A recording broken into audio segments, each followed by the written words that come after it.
Hello friends, welcome to engineers pride. Last video में हमने अभी तक ये देखा कि थर्मोडायनेमिक्स के कौन कौन से बेसिक कॉन्सेप्ट्स है जहां से आपका बेस तैयार हो रहा है थर्मोडायनेमिक्स पढ़ने के लिए। ओके, कुछ बच्चों को लगता है कि यहां से तो क्वेश्चन क्या ही आएगा, ये तो केवल एक कंसेप्ट है। ठीक है, यहां से भी पहले कई बार गेट में कुछ क्वेश्चन आ चुके हैं। कैसे क्वेश्चन है, चलिए आइए अब हम वो डिस्कस करते हैं। अब जो हम क्वेश्चन डिस्कस करने जा रहे हैं यह है गेट 1993 का। 1994 और 1 मार्क्स का है ये क्वेश्चन, लेकिन प्योर कॉन्सेप्ट पे है। ओके, इस क्वेश्चन में भी कई बार बच्चे गलत कर देते हैं। ठीक है, क्वेश्चन देखते हैं क्या कह रहा है।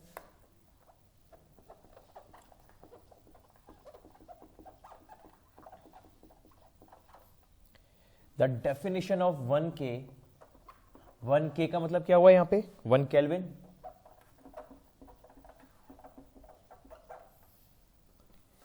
As per the internationally accepted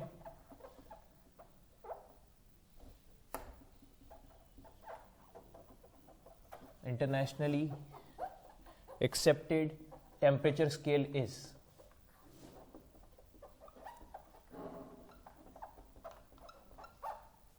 internationally accepted temperature scale is, ये लिखा है इंटरनेशनली एक्सेप्टेड। ठीक है, ऑप्शंस कैसे हैं, अब जरा ऑप्शंस देखिए। सबसे कमाल के तो यहां पे ऑप्शंस ही है। 1/100th the difference between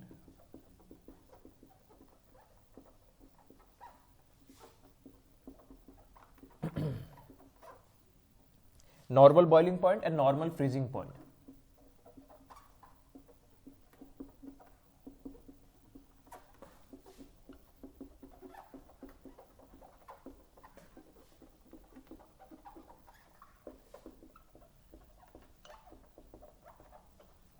Normal boiling point and normal freezing point of water.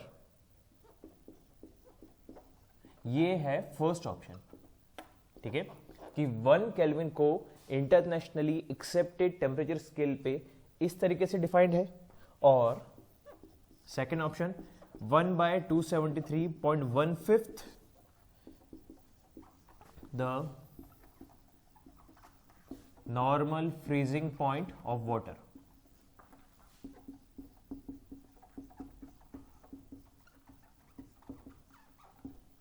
Okay, ये है हमारा सेकेंड ऑप्शन। थर्ड ऑप्शन क्या कह रहा है,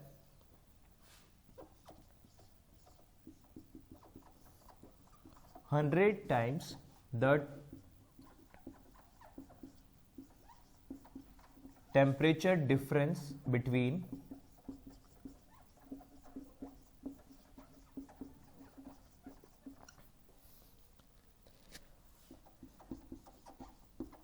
the triple point of water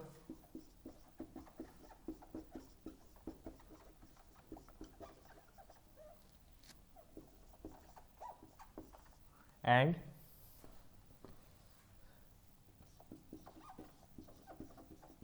the normal freezing point of water.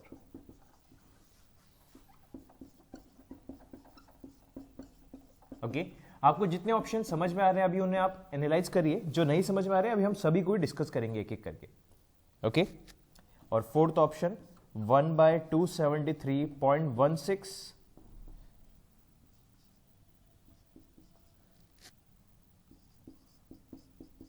of the triple point of water.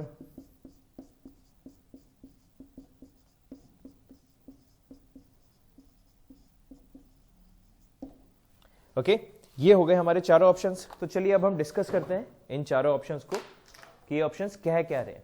Okay, देखिए friends, सबसे पहले हम फर्स्ट ऑप्शन को लेते हैं।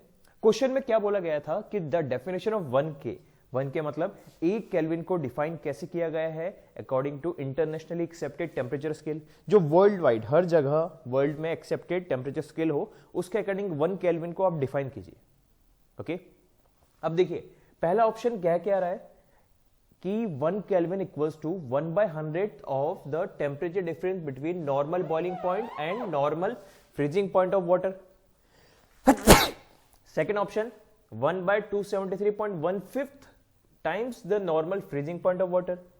Third option, 100 times the temperature difference between triple point of water and normal freezing point of water. Okay, और fourth option 1/273.16 times triple point of water.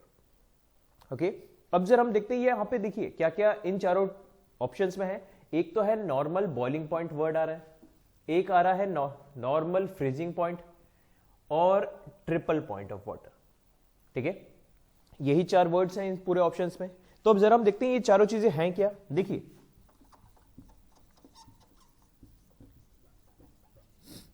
Normal freezing point of water क्या होता है? 0 degree Celsius. ठीक है, normal boiling point of water क्या होता है?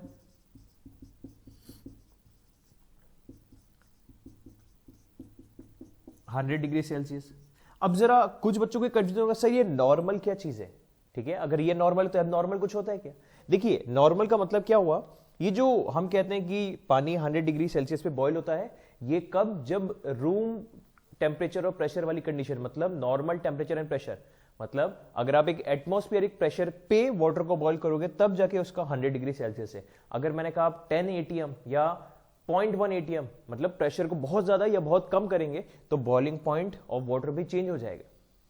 Okay, तो जो हम स्टैंडर्ड कंडीशंस कहते हैं, अगर डिफॉल्टली बोले कि पानी का बॉइलिंग पॉइंट बताओ, इसका मतलब नॉर्मल, मतलब एटमॉस्फेरिक कंडीशन पे पूछी जा रही है कि एक एटमॉस्फेयर रूम पे, अगर आपके नॉर्मल एक रूम है आपके कमरे का, तो वहां पर बॉइलिंग पॉइंट क्या होगा, उसी को हम कहते हैं नॉर्मल बॉइलिंग पॉइंट. ठीक है, और बिल्कुल उसी तरीके से नॉर्मल फ्रीजिंग पॉइंट. ठीक है, ये हो गया. इसके अलावा एक टर्म और यहां पे यूज हो रहा है, ट्रिपल पॉइंट.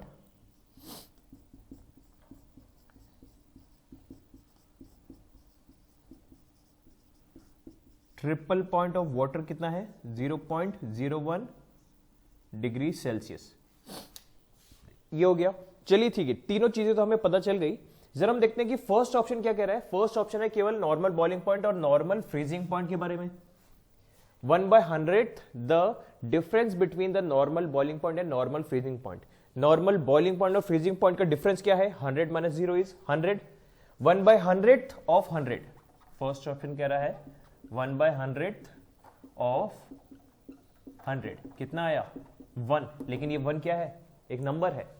ओके, तो 1 केल्विन इक्वल्स टू 1 ये डिजिट है? नहीं. ओके, नेक्स्ट आते हैं 1/273.15 the normal freezing point of water. Normal freezing point of water मतलब 0 डिग्री सेल्सियस. अब यहां पे है 1/273.15. जरा देखिए, ये 273.15 ये कहां से आया? याद कीजिए, हम लोग क्या यूज करते हैं कि 0 डिग्री सेल्सियस इक्वल्स टू 273 लेते हैं न्यूमेरिकल्स में, लेकिन अभी हम एग्जैक्टली पॉइंट में ऑप्शन है 0.15 तो एग्जैक्टली लिखेंगे 0.15 केल्विन. ओके, तो जो इसको हम कह रहे हैं normal freezing point 0 degree Celsius, इसी का मतलब क्या हो गया? 273.15 kelvin. Normal boiling point 100 degree Celsius, तो ये कितना हुआ? 373.15 केल्विन. और जिसको हम कह रहे हैं triple point of water 0.01 degree Celsius, ये 273.16 केल्विन. ओके, यहां पे तो डिफरेंस पूछा था फर्स्ट ऑप्शन में. अब डिफरेंस आप सेल्सियस में करो कि केल्विन में, डिफरेंस चीज तो वैसे की वैसी रहेगी, वहां पे तो कोई डाउट नहीं. ओके, अब हम आते हैं सेकेंड ऑप्शन में. 1/273.15 times the normal freezing point. Normal freezing point कितना है? 273.15. तो ये ऑप्शन भी क्या हो गया? 1/273.15 टाइम्स 273.15. सोच में आया? अब ये दोनों टर्म्स तो कैंसिल हो गए, हम लोग क्या बोलेंगे? यहां पे भी आ गया 1. ठीक है, अब देखिए ये चीज भी अगर आप केल्विन में डिफरेंस रखते हैं तो ये 100 के, तो आप यहां पे भी बोलते हैं ये आ गया 1 kelvin.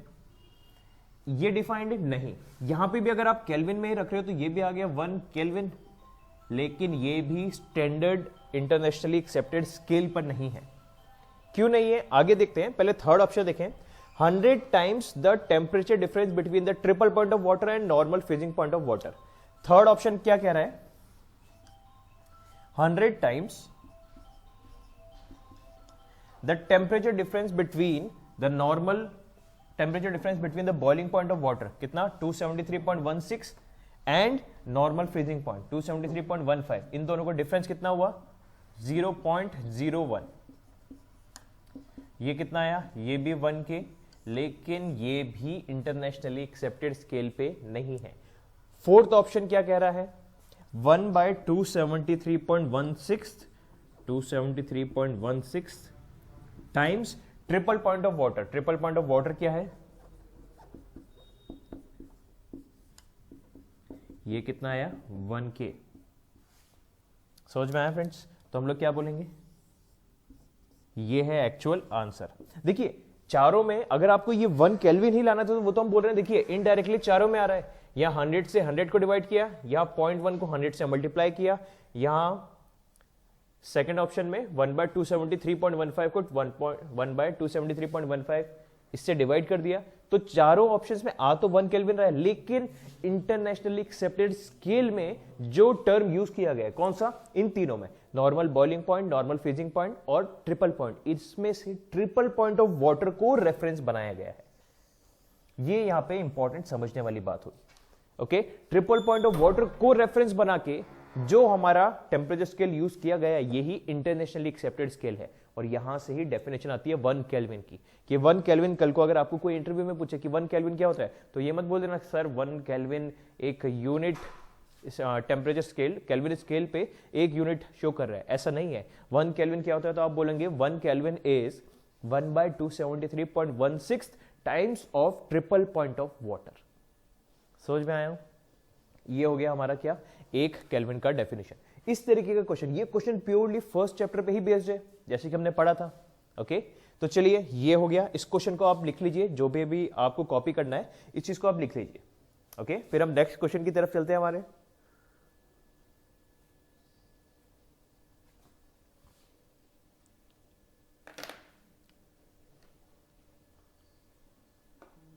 Okay friends, so I hope आपने एक क्वेश्चन लिख लिया होगा। अब हम चलते हैं हमारे नेक्स्ट क्वेश्चन की तरफ।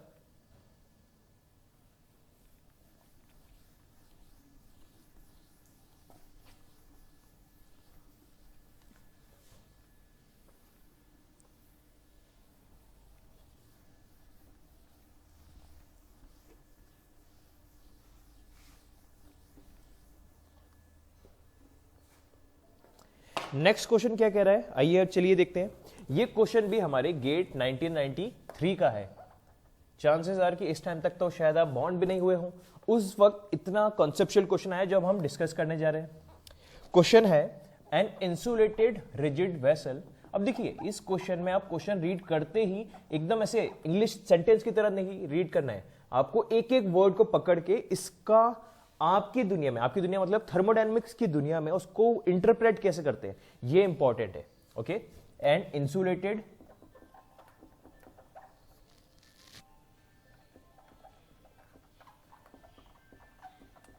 rigid vessel contains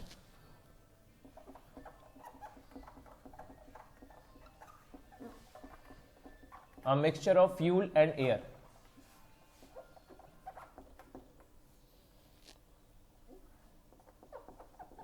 The mixture is ignited by a minute spark. The mixture is ignited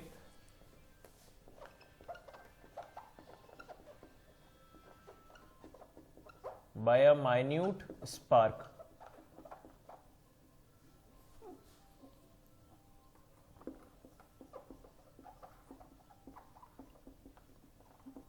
The contents of the vessel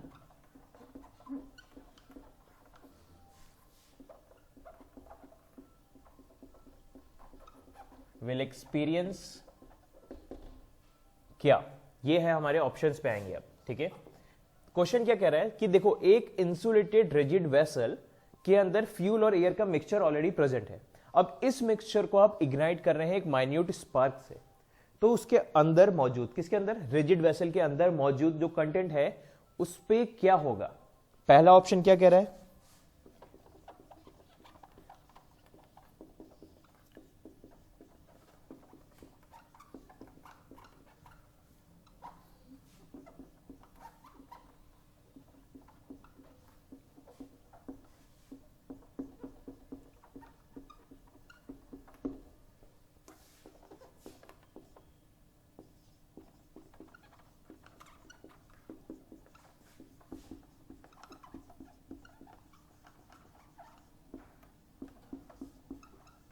increase in pressure temperature and energy.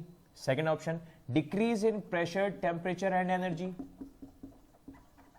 Energy कौन सी, क्योंकि देखिए क्वेश्चन में कहीं पे भी मेंशन नहीं है कि ये पर्टिकुलरली किस एनर्जी की बात कर रहा है, इंटरनल एनर्जी, पोटेंशियल, काइनेटिक, या कौन से पार्ट, केमिकल एनर्जी या कौन सी।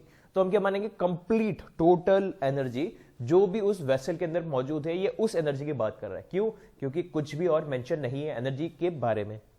थर्ड ऑप्शन क्या हुआ, increase in temperature and pressure.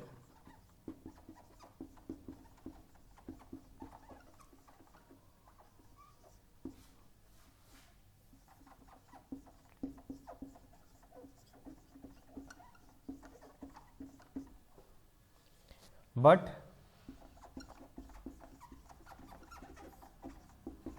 No change in energy. यह है थर्ड ऑप्शन। और फोर्थ ऑप्शन क्या कह रहा है,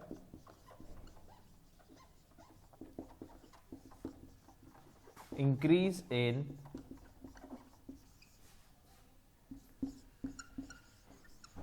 temperature and pressure but decrease in energy. Okay, कौन सी एनर्जी, टोटल एनर्जी। समझ में आया? ठीक है, चलिए फ्रेंड्स, ये तो हो गए हमारे क्वेश्चन का डाटा। क्वेश्चन दोबारा हल्का सा रिपीट कर देते हैं, क्वेश्चन में बात क्या कह रही जा रही है। देखिए कि एक रिजिड वेसल, अब हम एक रिजिड वेसल को ड्रॉ करते हैं ताकि हम स्टेप बाय स्टेप एक एक चीज समझते जाएं। ये हमारा रिजिड वेसल है। रिजिड मतलब क्या हुआ, रिजिड वर्ड का मतलब हुआ कि वॉल्यूम कांस्टेंट है, ये मेंशन है, ये होता है रिजिड का मतलब। उसके अलावा एक टर्म और दे रखा है क्या, इंसुलेटेड। इंसुलेटेड का मतलब क्या होता है कि इसको हमने इंसुलेट कर रखा है, विच मीन्स देखिए वॉल्यूम कांस्टेंट, ये वर्ड तो कहां से आया, रिजिड से। और net change in heat is zero, that is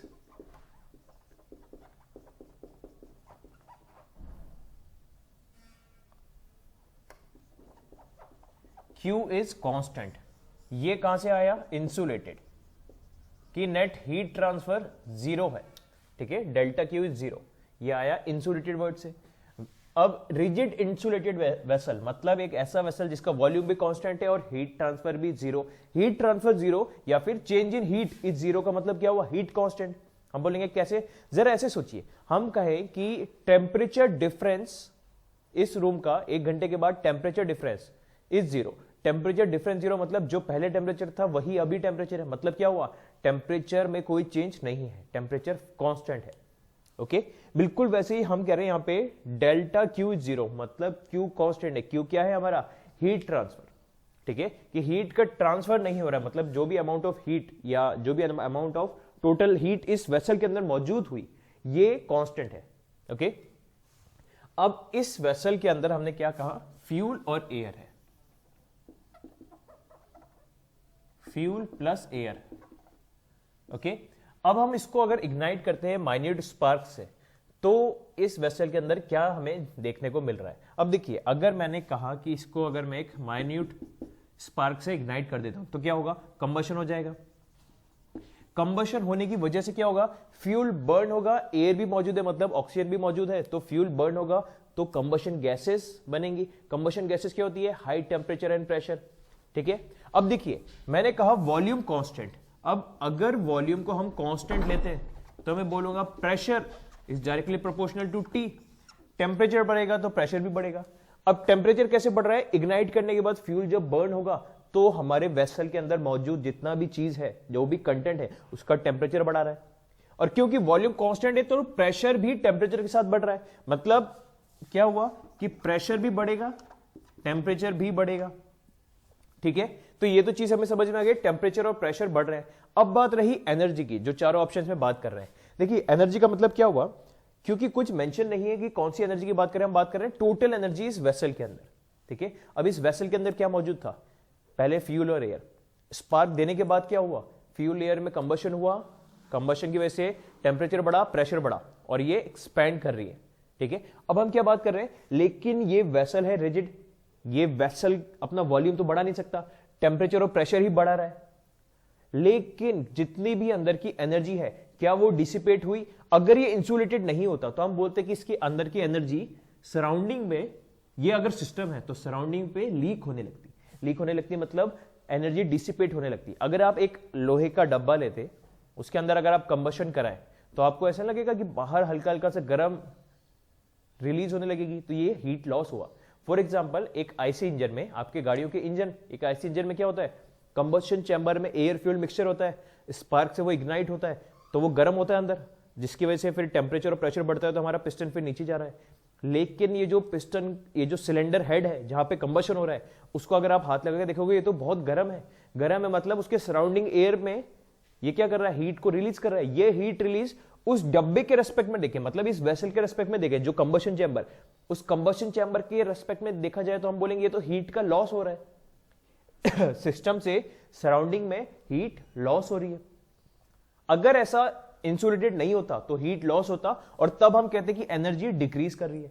लेकिन क्योंकि सिस्टम में गिवन है कि ये इंसुलेटेड है, मतलब टोटल एनर्जी फिक्स रहेगी, बिल्कुल भी हीट लॉस अलाउड नहीं है। और अगर हीट लॉस अलाउड नहीं है तो टोटल एनर्जी, चाहे वो पहले केमिकल फॉर्म में हो, अब वो किसी और फॉर्म में हो, लेकिन जो एनर्जी का कंटेंट है इनसाइड द वेसल वो फिक्स्ड है। तो हम क्या बोलेंगे, increase in temperature and pressure but no change in energy. ये हो गया हमारा राइट आंसर। समझ में आया फ्रेंड्स? ओके, तो चलिए ये क्वेश्चन को भी अब आप लिख लीजिए। इस तरीके से आपको एनालाइज करना है। देखो एक एक स्टेप को, क्वेश्चन के जो वर्ड्स है, इंसुलेटेड, इसका भी एक मतलब था, रिजिड, इसका भी एक मतलब था। ये रिजिड बोलने का मतलब इंग्लिश वाला नहीं है कि रिजिड मतलब ठोस, हिल नहीं सकता। यहां पे रिजिड का मतलब होता है थर्मोडायनेमिक्स की दुनिया में कि वॉल्यूम कांस्टेंट है। जब भी बोले कि रिजिड सिलेंडर है या रिजिड पिस्टन सिलेंडर अरेंजमेंट है या एक रिजिड वेसल है, इसका मतलब ये होगा कि वॉल्यूम को कांस्टेंट लेना है आपको। समझ में आया फ्रेंड्स? इंसुलेटेड वर्ड बोलते ये नहीं कि थर्मोफ्लास्क की तरह इंसुलेटेड है कि कॉफी डालेंगे तो ठंडी नहीं होगी, गर्म की गर्म रहेगी। इंसुलेटेड बोलते ही आपको ये ध्यान आ जाना चाहिए कि हीट ट्रांसफर जीरो है। हीट ट्रांसफर जीरो मतलब amount of total energy inside the vessel will remain constant, जब तक वो इंसुलेटेड रहेगा तब तक। ठीक है, अब क्योंकि देखिए एक चीज और आ जाएगी, इंसुलेटेड में ये मेंशन नहीं था कि ये परफेक्टली इंसुलेटेड है या कैसे, तो अनटिल अनलेस कुछ भी मेंशन नहीं है तो हम डिफॉल्टली क्या मानते हैं, इंसुलेटेड वर्ड मतलब परफेक्टली इंसुलेटेड। परफेक्टली इंसुलेटेड मतलब 100% इंसुलेटेड, कि आप अगर इस वेसल के अंदर अगर आप कॉफी भी डालते हैं तो 10 साल बाद भी वो वैसी की वैसी रहेगी, कि उसमें जरा सा भी हीट लॉस नहीं हो रहा है। वो हम कहते हैं परफेक्टली इंसुलेटेड। क्यों? क्योंकि कुछ और मेंशन नहीं है। समझ में आया फ्रेंड्स? तो चलिए इसको आप लिख के इस तरीके से एनालाइज करना चाहते हैं तो वीडियो यहां पे पॉज करके लिख लीजिए। फिर नेक्स्ट वीडियो से अब हम चलेंगे नेक्स्ट चैप्टर की तरफ। नेक्स्ट चैप्टर मतलब जिसमें हम हीट और वर्क का एनर्जी इंटरेक्शन समझेंगे, कि हीट को भी एज ए एनर्जी क्या है, वर्क भी एज ए एनर्जी क्या है, और इनका आपस में क्या ताल्लुकात है। ये चीज को अब हम समझेंगे नेक्स्ट वीडियो में। ओके फ्रेंड्स, कोई भी डाउट हो तो आप कमेंट कर सकते हैं। Thank you and have a nice day.